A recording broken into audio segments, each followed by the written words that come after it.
हर किसी का पहला जो थॉट होता है कि टैक्स कैसे बचाएं। प्रॉपर्टी बेचते टाइम हमें वर्ड तो सुनाई दे जाता है कैपिटल गेन, बट एग्जैक्टली क्या है? गवर्नमेंट ने डिफरेंट डिफरेंट सेक्शंस दिए हमें और उन सेक्शंस में डिफरेंट डिफरेंट कंडीशंस डाली हैं जिन कंडीशंस को फुलफिल करके आप अपना ये टैक्स फुली एग्जेम्प्ट करवा सकते हैं। अगर हम प्रॉपर्टी सेल करते हैं तो जो कैपिटल गेन की हम बात कर रहे हैं ये होता कितना है? अगर किसी ने अपनी immovable property with in 24 months बेच दी है, विद इन 24 मंथ्स, तो उसको जो गेन होगा उसको हम शॉर्ट टर्म कैपिटल गेन बुलाएंगे। और अगर उसने आफ्टर 24 मंथ्स बेची है तो उस पे जो गेन होगा उसको हम लॉन्ग टर्म कैपिटल गेन बुलाएंगे। टैक्स कितना लगता है यहाँ पे आप लोगों को बेसिकली सरकार जो है वो एक तरीके से फंसा रही होती है। एक मूवी आई थी कि तुम इसके पीछे और ये तुम्हारे पीछे टू मच फन, तो तुम गवर्नमेंट के पीछे और गवर्नमेंट तुम्हारे पीछे टू मच फन, है ना। अगर आपने ये कर लिया, आप अपने इस कैपिटल गेन बॉन्ड्स को धोबी पिछाड़ दे दोगे। क्योंकि बॉन्ड्स में इन्वेस्ट करना ना इतना आसान नहीं है। आपको इनकम टैक्स वालों से डील करना पड़ेगा और इनकम टैक्स वालों से डील करना ही अपने आप में एक टास्क है हमारे पास। मैंने जब फर्स्ट अपना कोचिंग सेंटर खोला था, मुझे वो याद आ रहा है, उसका नाम था एड्यू पावर प्लस, और उसकी जो टैग लाइन थी वही थी, nothing is as pure and powerful as knowledge. तो आज हम वही चीज देख रहे हैं कि अगर आपके पास नॉलेज है, ज्ञान है आपके पास, टैक्स दे के भी अल्टीमेटली अपनी वेल्थ में ज्यादा इजाफा कर सकते हैं टैक्स देने के बाद भी। अभी जरा रुके रहिए, अभी मैंने आपको वो तरीका तो बताना ही है ना कि आप 54 इसी से भी ज्यादा फायदा कैसे ले सकते हैं। मजा तो तभी है जब लोग एंड तक रुकें और देखें कि क्या गलत हो रहा है और आप जो है उस गलती से कैसे बच सकते हैं। हाय गाइस, कैसे हैं आप सब लोग। बीच में आप लोगों का सिर्फ और सिर्फ कुछ सेकंड्स ले रहा हूं और ये बताना चाहता हूं कि आप प्लीज एक बार हमारी वेबसाइट विजिट कीजिए। वहां पे हमने आप लोगों के लिए बहुत सारे नॉलेज और एजुकेशनल कोर्सेज लॉन्च कर दिए हैं जिनसे आपको अपने पर्सनल फाइनेंसेस में बहुत हेल्प मिलने वाली है। आप हमें एक भी रुपया देंगे तो आपको बहुत जबरदस्त वैल्यू हम लोग प्रोवाइड करने वाले हैं। हमारे पास म्यूचुअल फंड से रिलेटेड एक कोर्स है, हमारे पास फाइनेंशियल प्लानिंग से रिलेटेड एक बहुत अमेजिंग कोर्स है, और साथ साथ में और भी डिफरेंट चीजें हम लोग आपके लिए लॉन्च कर रहे हैं। प्राइजेस जरूर चेक कीजिएगा और प्राइजेस के साथ डिस्क्रिप्शन जरूर चेक कीजिएगा हम लोग आपको क्या क्या प्रोवाइड कर रहे हैं। कोई भी सवाल या सुझाव हो आपका हमारी वेबसाइट को लेके, तो वो भी आप लोग हमें कमेंट बॉक्स में दे सकते हैं। All the very best. चलिए अब कंटिन्यू कीजिए। हाय गाइस, व्हाट्सअप, कैसे हैं आप सब लोग। आज का एपिसोड बहुत खास होने वाला है जहां पे हम आपको कुछ टैक्स सेविंग हैक्स बताएंगे, बल्कि आप कैसे टैक्स दे के ज़्यादा पैसे अपने बना सकते हैं वो वाले हैक्स बताएंगे। तो पूरा एपिसोड देखिएगा, सुनिएगा और अपने व्हाट्सएप ग्रुप्स में इसे ज़रूर शेयर कीजिएगा। इससे रिलेटेड आपके पास कोई भी सवाल है या सुझाव है तो आप कमेंट बॉक्स में हमसे पूछ सकते हैं। हम लोग पूरी कोशिश करेंगे आपकी बातों को जवाब देने का, राइट। और बहुत इंपॉर्टेंट वीडियो, बहुत इंपॉर्टेंट हमारा जो है एपिसोड होने वाला है, तो इसको आपने बिल्कुल भी छोड़ना नहीं है। यस, वीडियो को लाइक कर दीजिएगा। लाइक टारगेट रखते हैं हम लोग 555 लाइक्स का। मुझे पूरा विश्वास है आप लोग ये लाइक टारगेट जो है वो अचीव करा देंगे। चलते हैं, देखते हैं आज क्या है हमारे पास डिस्कशन के लिए। यस वृंदा। हाँ जी, सो मेरे पास कुछ क्वेश्चंस थे आपके लिए। प्लीज। सो अगर कोई प्रॉपर्टी हम सेल करते हैं, कैपिटल गेन्स होते हैं। अब जब कैपिटल गेन्स होते हैं, सबसे पहली जो चीज़ हमारे दिमाग में आती है दैट इज टैक्स, और फिर आता है कि टैक्स बचाया कैसे जाए। एग्जैक्टली। और जब ये टैक्स का कोई टॉपिक हम लोग पिक करते हैं ना, तो मैं बड़ा नॉस्टैल्जिक हो जाता हूँ, क्योंकि मैंने 2007 से इनकम टैक्स पढ़ाना शुरू किया था। 2006 से शायद मैंने इनकम टैक्स पढ़ाना शुरू किया था। पहले मैं बीकॉम के स्टूडेंट्स को पढ़ाता था, फिर मैंने सीए के स्टूडेंट्स को पढ़ाया। इवन मैंने सच बताऊं तो सीए फाइनल को भी टैक्स पढ़ाया है, बट बहुत कम पढ़ाया, 1-2 साल के लिए पढ़ाया था। एंड आज 2025 में हम लोग आ गए हैं।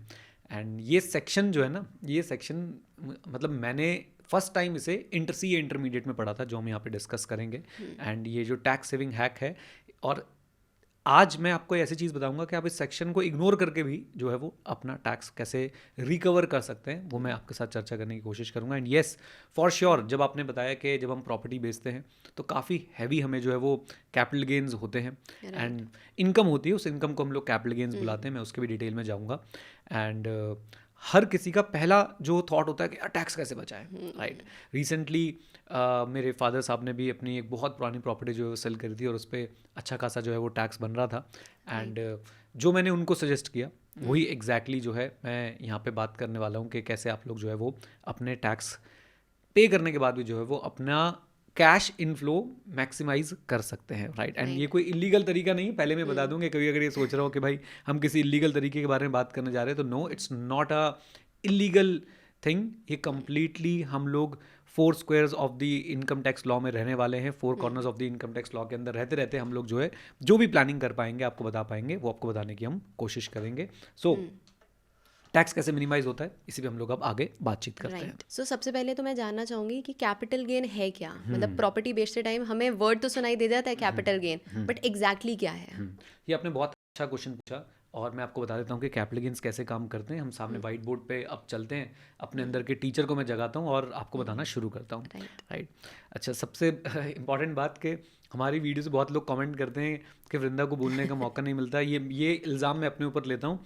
एक टीचर जब बोलना शुरू करता है ना, तो वो बह जाता है भावनाओं में, वो अपना सारा ज्ञान जो है वो देना चाहता है। And this is not something कि जहाँ पे मैं गेस्ट हूँ या वृंदा गेस्ट है या वृंदा होस्ट है या मैं होस्ट हूँ। ये हमारा एक डिस्कशन है, राइट। हमें जो टॉपिक्स पसंद आते हैं हम उन टॉपिक्स बैठ के डिस्कशन करते हैं और आप लोगों के लिए वो हम लोग वीडियो के फॉर्म में ले आते हैं। तो बस प्यार देते रहिए, ज्ञान लेते रहिए, और कोई छोटी मोटी नाराजगी हो तो उसे दरकिनार कर दीजिए, इग्नोर कर दीजिए। एनीवेज, तो सबसे पहले वृंदा आपने जो क्वेश्चन पूछा कैपिटल गेन्स के बारे में, मैं आपको इसका एक बेसिक ज़रूर बताऊंगा, क्योंकि आपको कैपिटल गेन्स नहीं पता होगा तो आपको इस सेक्शन के बारे में भी पता नहीं होगा। सो हमारी जो अभी करंट हमारा जो इनकम टैक्स लॉ है उसे हम बुलाते हैं income tax act 1961। Okay. And income tax act 1961 में क्या किया गया है, हमारे इनकम को 5 हेड्स में क्लासिफाई किया गया है। बेसिकली बताया गया कि आपकी जो इनकम होती है वो 5 तरीके की हो सकती है, जिसमें सबसे पहले आता है हमारे पास सैलरी, राइट, जो कि ज़्यादातर लोग कमाते हैं। फिर आता है हमारे पास हाउस प्रॉपर्टी। अब हाउस प्रॉपर्टी सुन के लोग कंफ्यूज हो जाते हैं कि मैंने अगर घर बेचा है तो मेरा इनकम जो है वो यहाँ पे टैक्सेबल होगा। Answer is no. House property में आपके घर की रेंटल वैल्यू जो है वो टैक्सेबल होती है, राइट।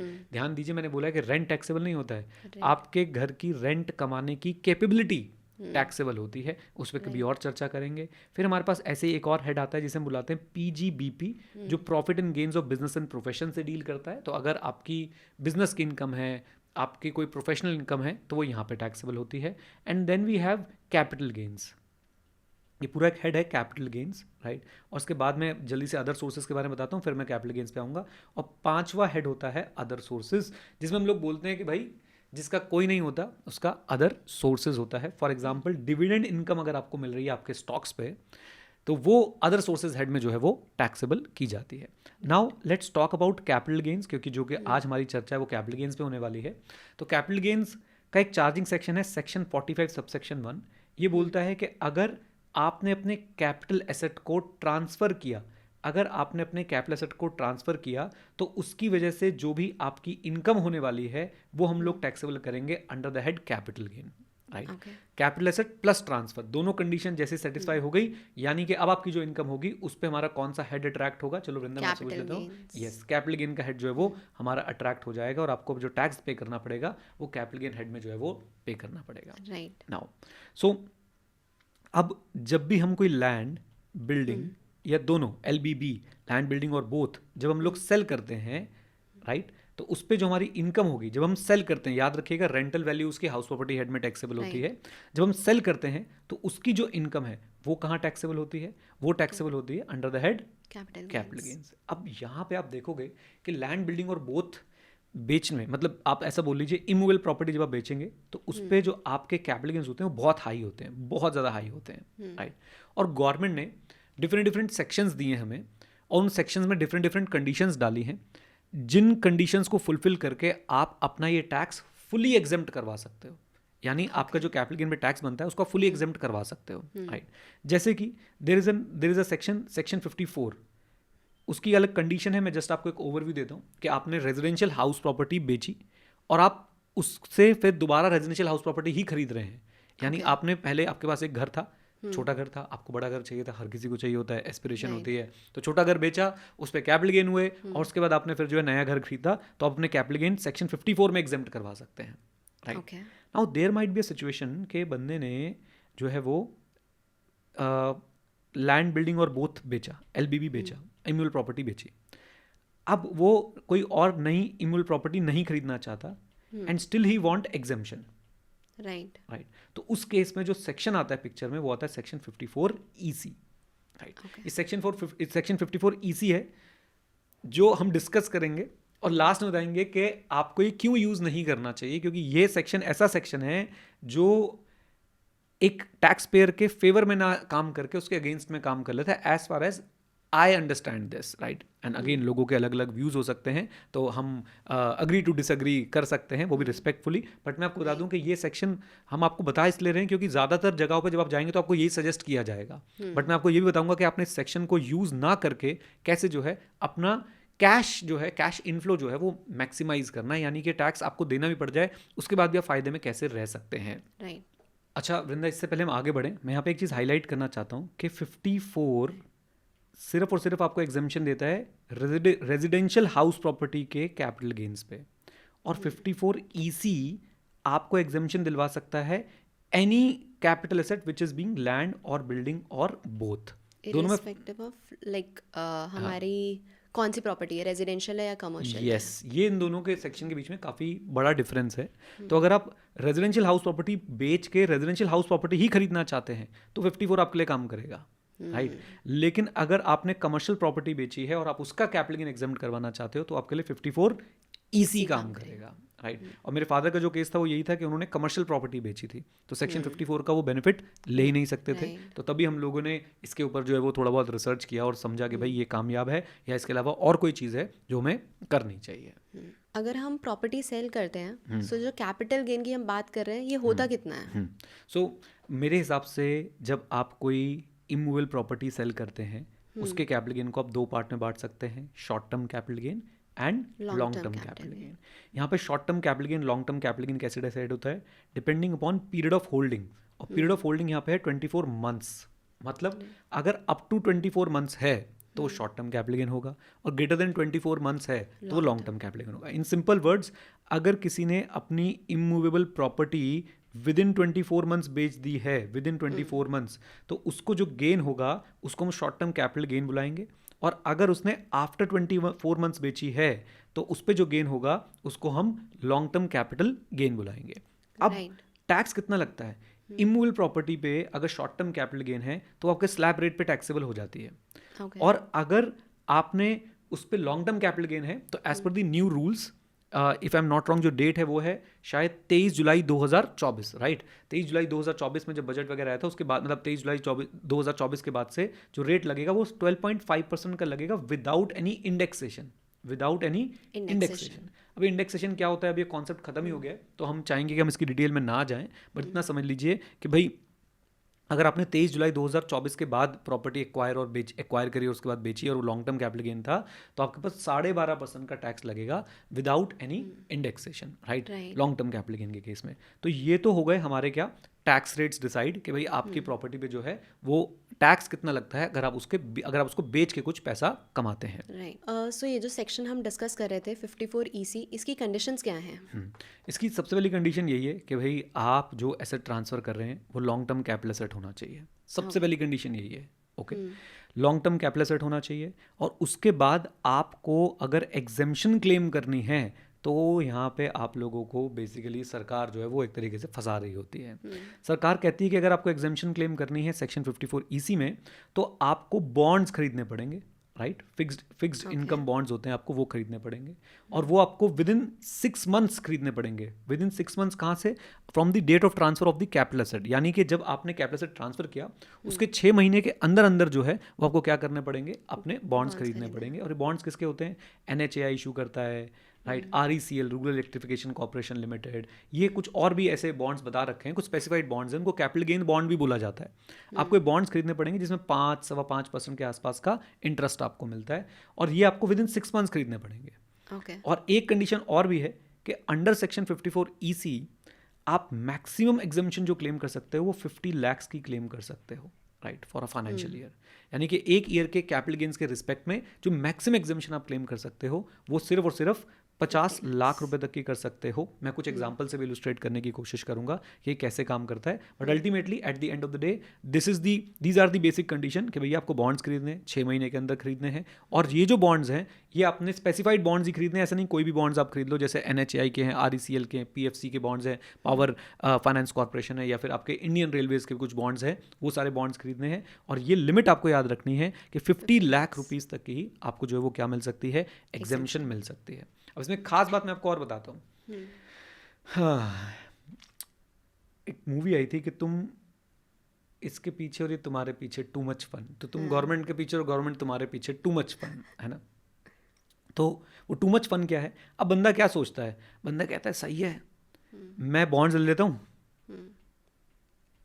आपने मेरा पैसा बंधवा तो दिया, लेकिन मैं फिर उन बॉन्ड्स को कोलैटरल रख के, गिरवी रख के लोन ले लूंगा, राइट। तो मेरी लिक्विडिटी भी आ गई, राइट। गवर्नमेंट ने साफ मना कर रखा है, इस पर रिस्ट्रिक्शन है, लॉक इन पीरियड है 5 साल का। इन बॉन्ड्स पे लॉक इन पीरियड होता है 5 ईयर्स का। टैक्स पेयर ना ही कन्वर्ट कर सकता है इन बॉन्ड्स को कैश में, ना ही एज अ कोलैटरल रख सकता है, ना ही किसी और तरीके से इनको लिक्विडेट कर सकता है। अगर कर दिया तो जो आपका कैपिटल गेन एग्जेम्प्ट हुआ था हम वो टैक्सेबल कर देंगे, राइट। तो 5 साल का याद रखिएगा, आपके ऊपर एक लॉक इन पीरियड भी आता है। इन बॉन्ड्स को अगर आपने एक बार ले लिया तो आपको कम से कम कितने साल तक? 5 ईयर्स तक आपको इन बॉन्ड्स के अंदर जो है वो बने रहना पड़ेगा। सो अब ये जो आपने सारी चीज़ें बताई हैं, अगर हम किसी एग्जाम्पल से अपने ऑडियंस को समझा पाएँ। श्योर, बिल्कुल। ये एग्जाम्पल ही तो हैं जो आपके माइंड के अंदर जो वायरस आ जाते हैं, सारी बातें सुन के उनको क्लियर करते हैं। So let us take an example. Let us say sale price जो था आपकी प्रॉपर्टी का वो था 50 लाख रुपीज़ का, ठीक है। ओके। एंड आपका जो कॉस्ट प्राइस था, मैं बहुत सिंपल वर्ड यूज़ कर रहा हूँ, अदरवाइज टैक्स की भाषा में क्या होता है, this is known as full value of consideration, this is known as cost of acquisition, right. और कॉस्ट प्राइस जो था वो था 20 लाख का, मैंने बहुत सिंपल रखा है इसको। आपका 30 लाख रुपीज़ का कैपिटल गेन आ रहा है। अब आपको अगर ये 30 लाख रुपीज़ पे आप कुछ नहीं करते तो आपको इस पे 12.5% टैक्स देना पड़ेगा। I am assuming long term capital gain है ये, राइट। लेकिन अगर आप चाहें तो एक काम कर सकते हैं, और वो काम क्या है? वो काम ये है कि आप, अच्छा अभी ज़रा रुके रहिए, अभी मैंने आपको वो तरीका तो बताना ही है ना कि आप 54 ईसी से भी ज़्यादा फ़ायदा कैसे ले सकते हैं। मज़ा तो तभी है जब लोग एंड तक रुकें और देखें कि क्या गलत हो रहा है और आप जो है उस गलती से कैसे बच सकते हैं। खैर, सो 30 रुपीज़ का यहाँ पे आपके पास जो है वो कैपिटल गेन निकल के आ गया, लॉन्ग टर्म कैपिटल गेन निकल के आ गया है, which is otherwise taxable at the rate of 12.5% without indexation. अब इसमें हम क्या कर सकते हैं, यहाँ पे अगर हमें एग्जेम्पशन लेनी है, एग्जेम्पशन अंडर सेक्शन 54 EC, तो सारी कंडीशन आपको जो है फुलफिल करनी पड़ेगी। कौन कौन सी कंडीशन? आपका लॉन्ग टर्म कैपिटल सेट होना चाहिए, लैंड बिल्डिंग बोथ होना चाहिए, 6 मंथ्स के अंदर कैपिटल गेन बॉन्ड्स में पैसा डाल दो, राइट। 50 लाख तक की आपकी एग्जेम्पशन हो सकती है। सो लेट अस से एक व्यक्ति ने पूरे 30 लाख रुपए जो है वो कैपिटल गेन बॉन्ड्स के अंदर जो है वो डाल दिए, तो अब यहाँ पे उसको पूरी 30 लाख की एग्जेम्पशन मिल जाएगी और उसका कैपिटल गेन कितना हो जाएगा? 0, और उसका टैक्स भी कितना हो जाएगा? 0। तो दिस इज वन सबसे सिंपल एग्जांपल है ये कि भैया 50 लाख की आपकी प्रॉपर्टी बिकी, 20 लाख रुपए का आपका कॉस्ट प्राइस था, 30 लाख का कैपिटल गेन हुआ। Now in order to save this 30 lakh आपने क्या कर देना है? 30 लाख की इन्वेस्ट कर देना है, आपको एग्जेम्पशन मिल जाएगी। अब मैं कहता हूँ कि अगर इसी एग्जाम्पल में लेट अस से इन्होंने सारा डेटा सेम है, 50, 20, 30 और इन्वेस्ट किया होता सिर्फ और सिर्फ 20 लाख रुपीज़, तो इनको एग्जेम्पशन 20 की ही मिलती, 10 लाख रुपीज़ जो है वो क्या हो जाते हैं? टैक्सेबल हो जाते हैं। यानी कि अगर हम एग्जेम्पशन का अमाउंट निकालने की कोशिश करें तो capital gains or amount invested whichever is less, capital gains or amount invested whichever is less. मैं जस्ट एक और आर्बिट्री एग्जांपल बना देता हूँ, 50, 20, 30 और ये इन्वेस्ट कर देते 40, तो एग्जेम्पन कितने की मिलती? एग्जेम्पशन आपको 30 की ही मिलती, क्योंकि कैपिटल गेन और amount invested whichever is less, तो आपको यहाँ पे भी एग्जेम्पशन कितने की मिलती? 30 लाख की मिलती, राइट। सो ये सिंपल कैलकुलेशन है कि आपको एग्जेम्पशन जो है वो कैसे मिलती है जब आप लोग कहाँ इन्वेस्ट करते हैं, 54 EC के बॉन्ड्स में जो है वो इन्वेस्ट कर देते हैं, राइट। सो जो हमने कंडीशंस में एक पॉइंट डिस्कस किया था, 50 लाख के एग्जेम्पशन ही आप क्लेम कर सकते हो, तो उसका भी अगर आपको एग्जांपल दे दो। बिल्कुल। लेट अस से आपने इस बार प्रॉपर्टी बेची 90 लाख की, आपकी ये मैं सेल प्राइस मान लेता हूँ, आपका जो कॉस्ट प्राइस था वो सिर्फ 10 लाख का मैं ले लेता हूँ, प्रॉफिट हो गया भाई, रियल स्टेट में लोगों को बहुत प्रॉफिट होता है। तो यहाँ पे आपने 80 लाख का आपके पास कैपिटल गेन आ गया, राइट। अब आप कितना भी इन्वेस्ट कर लो लेकिन आपको एग्जेम्पशन मिलनी कितनी है? 50 लाख की मिलनी है। सो अमाउंट इन्वेस्टेड और capital gain whichever is less subject to the limit of 50 lakh which is being suggested by the government, right, mention by the government. तो आप यहाँ पे अगर 50 लाख इन्वेस्ट कर दोगे तो आपको 50 लाख की एग्जेम्पशन मिल जाएगी, आपके 30 लाख टैक्सेबल हो जाएंगे। अगर आप 40 लाख की करोगे तो आपकी 40 लाख की एग्जेम्पशन मिलेगी, 40 लाख आपके टैक्सेबल हो जाएंगे। मैक्सिमम जो आपको एग्जेम्पशन मिल सकती है that is only and only 50 lakh. ये बात आपको ध्यान में रखनी है जब आप लोग 54 EC एक्सरसाइज कर रहे हैं, 54 EC के अंदर आप लोग फायदा उठा रहे हैं, एग्जेम्पशन ले रहे हैं कैपिटल गेन्स का, राइट। सो ये जो एग्जांपल्स आपने दिए ये तो काफ़ी क्लियर हो गए। अब मैं ये जानना चाहूँगी, अगर हम बॉन्ड में इन्वेस्ट नहीं करना चाहते तो इसके अलावा हम क्या कर सकते हैं? यही तो असली बात है। मैं ये बोलूँगा कि आप टैक्स पे कर दो।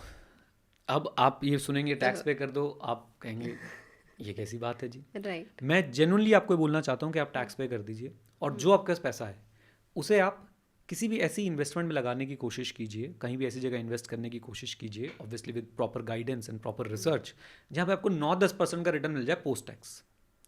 अगर आपने ये कर लिया, आप अपने इस कैपिटल गेन बॉन्ड्स को धोबी पिछाड़ दे दोगे, यानी कि आप कैपिटल गेन बॉन्ड से ज़्यादा आपका जो ओवरऑल अमाउंट बनना है 5 साल में, वो आपका टैक्स तो जाएगा भी, लेकिन जो एक्चुअल अमाउंट निकलेगा वो आपका ज़्यादा निकलने वाला है। कैपिटल गेन बॉन्ड्स में जो आप इन्वेस्ट करके बचाएंगे या उसके बाद जो अमाउंट बनेगा 5 साल, वो सब मिला के आपका बीट हो जाएगा बड़ी आसानी से, अगर आप कोई ऐसी जगह पे इन्वेस्ट कर देते हैं जहाँ पे आपको 9-10% का रिटर्न मिल रहा हो। It is as simple as that.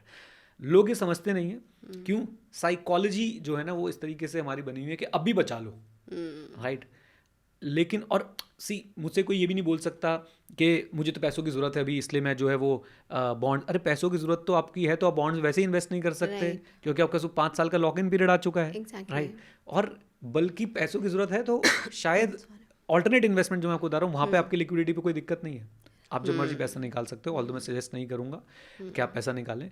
तो मोटी मोटी बात यह है कि आपको एक ऐसा इन्वेस्टमेंट होराइजन ढूंढना है। मैं आपको भी एक एग्जांपल, एक ऐसा इन्वेस्टमेंट एवेन्यू ढूंढना है जहाँ पे आपको 9 से 10% मिल जाए। मैं आपको भी एक एग्जांपल दूंगा कि कैसे कैलकुलेशंस जो है वो काम करती हैं, वो बड़ा इंटरेस्टिंग रहने वाला है। राइट। सो जो एग्जांपल की आप बात कर रहे थे, एक बार आप प्लीज़ वो बता दो। हाँ, यही तो सबसे इंटरेस्टिंग पार्ट है इसका। सो बहुत सिंपल बातें हैं हमारे पास, ठीक है। हम फिगर्स भी बिल्कुल सिंपल रखेंगे ताकि हमारे ऑडियंस जो है वो अच्छे से समझ पाए, ठीक है जी। अच्छा, मान लीजिए आपने 2,000 रुपये की एक प्रॉपर्टी बेची, मैं छोटे फिगर्स ले रहा हूँ ताकि मैं समझा पाऊँ, और 1,000 रुपये का उसका कॉस्ट प्राइस था, ठीक है। आपका लॉन्ग टर्म कैपिटल गेन कितना हो गया? 1,000। ये दूसरा केस भी हम यहाँ पे बना लेते हैं, 2,000, 1,000 और यहाँ पे आपका कैपिटल गेन कितना आ गया? 1,000। अब केस 1 में हम लोग ये मान लेते हैं कि आपने जो है वो एग्जेम्पशन क्लेम करी है, आपने तुरंत यहाँ पे 1,000 रुपये कैपिटल गेन बॉन्ड्स में इन्वेस्ट किए और आपका कैपिटल गेन हो गया 0, आपका टैक्स कितना बन गया? 0 बन गया, आप खुश हो गए। लेकिन आपने ये 1,000 रुपये जो हैं यहाँ पे आपने कैपिटल गेन बॉन्ड्स में डाल दिए, जहाँ पे आपको लगभग 5.25% का इंटरेस्ट जो है वो मिल रहा है, राइट। ओके। अच्छा, दूसरे केस में आपने कोई एग्जम्पशन नहीं ली, आपका कैपिटल गेन था 1,000 रुपये का, राइट, और आपने उस पर 12.5% का टैक्स पे कर दिया। तो 1,000 इंटू 12.5% इज 125, 125 का आपने टैक्स पे किया, 1,000 माइनस 125 इज इक्वल टू 875। अब आपके पास यहाँ पे देखिए कि 875 रुपीज़ आपके पॉकेट में आ गए, राइट। और अगर मैं केस 1 को देखता हूँ, मैं अगर यहाँ देखता हूँ तो मेरे पास 1,000 रुपये पॉकेट में नहीं आए हैं, राइट, वो बॉन्ड्स में चले गए हैं जो वहाँ पे अर्न कर रहे हैं। बस अब आपको कोई समझदार व्यक्ति मिल गया और उसने आपको बोला कि भाई ये 875 रुपये आप सोच के समझ के म्यूचुअल फंड्स के अंदर डाल दीजिए। हम डिफरेंट केसेस लेंगे म्यूचुअल फंड्स के भी। लेट अस से उसने ऐसे म्यूचुअल फंड में डाला जिसमें टैक्स के बाद आपको लेट अस से अभी टैक्स को छोड़ दें, आपको 8% के आसपास रिटर्न मिल रहा था, और एक हम मान के चल रहे 12% के आसपास रिटर्न मिल रहा था। 2 फिगर्स ले लिए हमने। अब क्या होगा, अब मैं आपको दिखाता हूँ कि जब आप लोग ये काम करेंगे तो आपको पहले बॉन्ड्स वाला सिनेरियो में दिखाता हूँ। मैंने यहाँ पे शायद से वो फिगर्स में आपके लिए इनपुट कर देता हूँ। हाँ, ये लीजिए, ये कैलकुलेटर आपको यहाँ पे दिख रहा है। अब ज़रा इसको आप यहाँ पे ध्यान से देखिए कि यहाँ पे क्या क्या चीज़ें हो रही हैं, ठीक है। आपने 1,000 रुपये डाले थे बॉन्ड्स में, फर्स्ट केस में 5.25% का आपको इंटरेस्ट मिल रहा है उसके ऊपर 5 साल के लिए, ठीक है जी। तो आपको 5 साल बाद जो वैल्यू निकलेगी ना, वो आपकी निकलेगी कितनी? 1291, ठीक है जी। इसको हम अपने मेन डेटा में डाल लेते हैं कि हमारे पास जो है वो वैल्यू कितनी निकली है। आ जाओ जी, आ जाओ, ये लो, और यहाँ पे आके अगर आप देखेंगे तो एक बार मैं स्क्रीन ले आता हूँ, 1291 हमारे पास 5 साल बाद इतने रुपए होंगे, ठीक है। बहुत सिंपल है, 1,000 रुपये का हमने कैपिटल गेन बचा के उसे बॉन्ड्स में डाल दिया था जिसपे 5.25% हम लोग अर्न कर रहे थे, 1291 आ गया। अब इस पे मैं टैक्स भी लगाऊंगा क्योंकि बॉन्ड्स तो टैक्सेबल है, राइट। टैक्स का रेट मैं एज्यूम कर रहा हूँ बॉन्ड्स पे 30% का आएगा जो इंटरेस्ट आपने कमाया है। क्यों? क्योंकि आप स्लैब रेट है और हाईएस्ट स्लैब रेट जो 30% का बन जाता है। तो 1291 पे 30% अगर मैं लगा दूँ तो आपके पास बन जाता है 387 रुपीज़ के आसपास का, ठीक है ना। अब इसको मैं इसमें से माइनस कर देता हूँ, 1291 माइनस 387 इज इक्वल टू, नहीं ये मैं थोड़ा गलत कर दिया, सॉरी।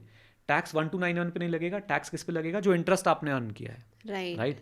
तो टैक्स आपका लगेगा 1291 माइनस 1000, क्योंकि आपका 1000 तो आपने इन्वेस्ट किया था, 1291 करंट वैल्यू है, तो आपने अर्न कितना किया? 291। अब इस 291 पे अगर मैं टैक्स लगाता हूँ 30% का, तो वो आ जाता है 87.3, ओके। अब मैं 1291 में से 87.3 को कर देता हूँ माइनस, तो मेरे पास जो बच जाता है वो कितना बच जाता है 1203.7, यानी कि मैं मोटे मोटे तौर पर बोलता हूँ 1204 बच जाता है, ठीक है जी, 1204 बच जाता है हमारे पास। Okay great. नाउ अब आप देखते हैं कि सेकंड वाले केस में हमारे पास at the end of 5 year कितने रुपए बच रहे होंगे। ओके मान लेते हैं हम अगर इसे 8% पे भी इन्वेस्ट कर देते हैं, अब हम वापस चलते हैं अपनी कैलकुलेटर वाली वेबसाइट पे और देखने की कोशिश करते हैं कि अगर हम इसे 8% पे इन्वेस्ट कर देते हैं, लेकिन यहाँ पे 1000 नहीं आएगा, यहाँ पे कितना आएगा हमारे पास, यहाँ पे हमारे पास आएगा 875। वाई? बिकॉज हमारे पास पैसे ही 875 बचे थे, हमने 12.5% तो गवर्नमेंट को दे दिए, है ना, तो हम यहाँ पे डाल देते हैं 875। अच्छा जी, और यहाँ पे हम लोग कर देते हैं 8%, ठीक है जी, 5 ईयर्स के लिए। एंड लेट्स कैलकुलेट, हमारे पास क्या अमाउंट निकल के आता है 1285.6 के आसपास निकल के आ रहा है। Let's just round it of और इसे हम 1290 ही मान लेते हैं, है ना, 1290 ही मान लेते हैं। अच्छा, तो मैं यहाँ पे लिख देता हूँ 1290, after 5 years we will be having 1290। Now इस पे भी तो टैक्स लगेगा अगर आप उसको रिडीम कर रहे हो तो। अब खास बात देखिए, अगर आप उसको रिडीम कर रहे हो तो तभी टैक्स लगने वाला है, ठीक है। टैक्स यहाँ पे कितना होगा 12.5%, ये खास बात है, और 12.5% किस पे, कैपिटल गेन्स पे। ओके, तो आपने 875 रुपीज इन्वेस्ट किए थे, आज की वैल्यू जो है वो है 1290, तो आपका जो गेन निकला वो कितना निकल गया 1290 माइनस 875 इज इक्वल टू 415, और 415 पे आपका टैक्स लगेगा 12.5% के हिसाब से, तो वो बन जाता है कितना हमारा 51.875, राइट। मैं उसको 52 ले लेता हूँ आसान करने के लिए, 52 ले लेता हूँ, तो आपका गेन पे 52 रुपीज़ का टैक्स लग गया। ना 1290 में से 52 हम लोग माइनस कर देते हैं, तो ये बन रहा है आपका 1238 के आसपास, राइट। एक बार कैलकुलेशन हम लोग अपनी सारी चेक कर लेते हैं। यहाँ पे हमने इन्वेस्ट किया था 5.25 पे, तो 1291 आ रहा था। 1291 में से हमने जो प्रिंसिपल लगा रखा था वो 1000 का था, 291 का हमारा इंटरेस्ट था। 291 पे 30% का अगर मैं टैक्स देखूँ तो वो 87.4 बनता है। अब 1291 मुझे पूरा तो मिलेगा नहीं, उसमें से 87.3 माइनस कर दिया तो 1203 आ गया, राइट, 1204 आ गया। यहाँ पे हमारे पास कुल मिला के 1290 बन रहे थे, 8% पे हमने इन्वेस्ट किया था 875 रुपीज़ को।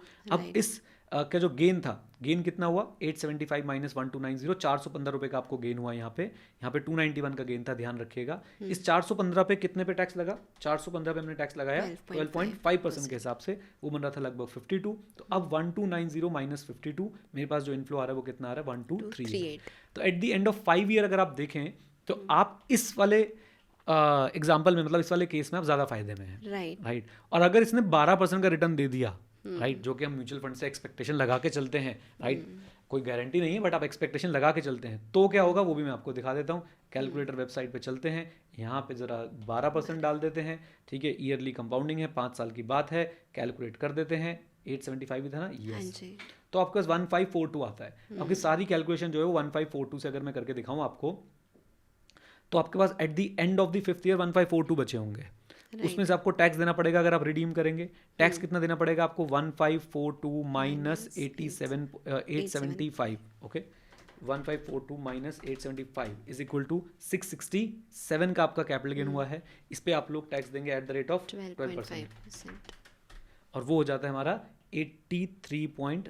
83 ही मान लेते हैं for the sake of simplicity, right. एक बार फिर कर देता हूँ, 1542 minus 875 multiplied by 12.5%, that is 83, okay. और मैं इसे माइनस कर देता हूँ 1542 में से, तो हमारे पास आ जाता है 1459, ये आपके पास बच रहा होगा, right? तो ये थोड़ा सा बस साइकोलॉजिकल बात है कि हम लोग शुरुआत में टैक्स बचाना चाहते हैं, या हम लोग एंड में जो है वो बैलेंस ऐसा चाहते हैं कि भाई हमारी वेल्थ जो है वो अल्टीमेटली ज़्यादा हो। और क्या क्या बेनिफिट्स आपको लगता है कि बॉन्ड्स में ना इन्वेस्ट करके मिलते हैं? हाँ, एक तो मेरा फेवरेट बेनिफिट है, वो है पीस ऑफ माइंड। क्योंकि बॉन्ड्स में इन्वेस्ट करना ना इतना आसान नहीं है। आपको इनकम टैक्स वालों से डील करना पड़ेगा, और इनकम टैक्स वालों से डील करना ही अपने आप में एक टास्क है हमारे पास, in comparison to mutual fund में बोल रहा हूँ, राइट। आपको बहुत सारे शायद फॉर्म्स भरने पड़ सकते हैं, फॉर्मेलिटीज़ होंगी आपकी, तो एक तो पीस ऑफ माइंड, दूसरा लिक्विडिटी, राइट, तीसरा अगर आप थोड़ा सा स्टैगर्ड फॉर्म में इन्वेस्ट करना चाहते हैं आप वो भी कर सकते हैं, क्योंकि आपको एकदम सारा पैसा नहीं डालना है, वो पैसा आपके हाथ में है।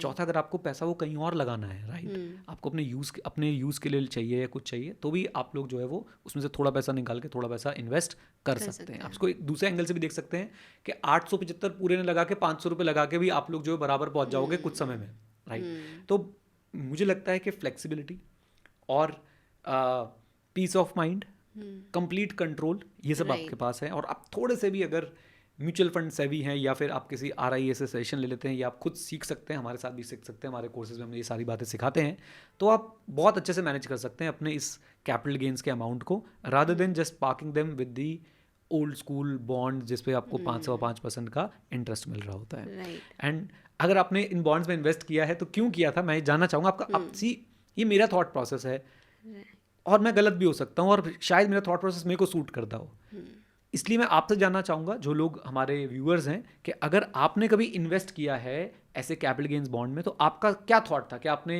ये कैलकुलेशन करी या नहीं करी। जैसे मैं अपने केस में बताऊँ, हमने अपने फादर के केस में नहीं करवाया इन्वेस्ट, राइट। हमने उनको ही बोला आने दो, जो पैसा आ रहा है टैक्स दो, छुट्टी करो, टैक्स देने के बाद जो होगा हम लोग जो है उसको मैनेज करेंगे, हम उसको म्यूचुअल फंड के अंदर ही लगाएंगे, और मैंने वही किया, एंड और मैं कह रहा हूँ म्यूचुअल फंड में ना लगा के अगर आप simply senior citizen saving schemes में डाल दो, if I am not wrong as of date वहाँ पे भी आपको 8.25% का इंटरेस्ट मिल रहा है, 30 लाख तक के आपको 2 अकाउंट वहाँ पे खुल सकते हैं, राइट। तो आप जब भी अपने पैसे को डिप्लॉय कर रहे होते हैं, एक बार पूरे अच्छे से सोचिए कि आपके पास क्या क्या ऑप्शंस जो है वो अवेलेबल है।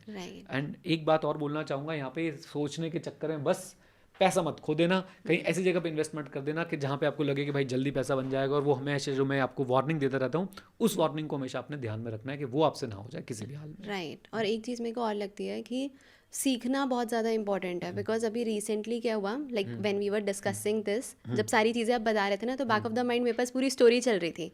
सो रिसेंटली मेरी फ्रेंड के पेरेंट्स ने अपनी एक हाउस प्रॉपर्टी कैपिटल गेन हुआ, प्रॉपर्टी बेची थी।